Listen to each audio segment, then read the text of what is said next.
Citește, bă, nebunule, ca bar n-ai de capul tău. Te-a violat Marian duminică seara pe 5 ianuarie 2020?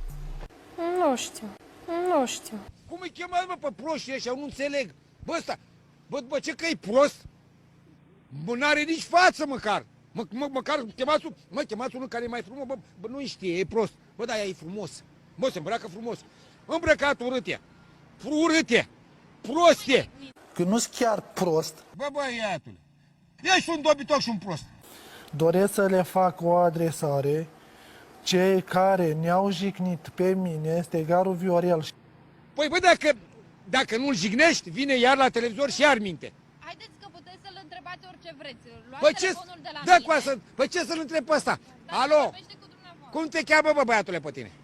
Pe mine, Stegaru Viorel. Cum poți să vorbești asemenea prostii? Cine naibii te cheamă pe tine la televizor, mă? Doamna Mirela. Vreau să vă spun așa, este un domn lângă dumneavoastră acolo, nu știu cum îl cheamă. Viorel, Nu, eu nu știu de unde îi găsiți. Mă, cum să spui asemenea prostii și asemenea tâmpenii să audă lumea? Noi eu chiar deștept, dar nici prost nu.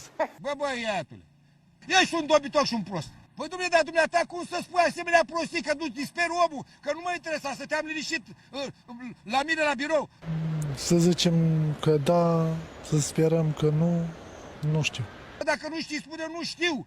Păi te aduci în stare. Dacă mințiți lumea așa, la televizor. Da, sper că nu. Păi, bă, băiatule, nu mai te duce la televizor. Că după ce că ești și prost, mai ești și urât și chelios. Că nu-s chiar prost, dar nici prost nu. Bă, băiatule,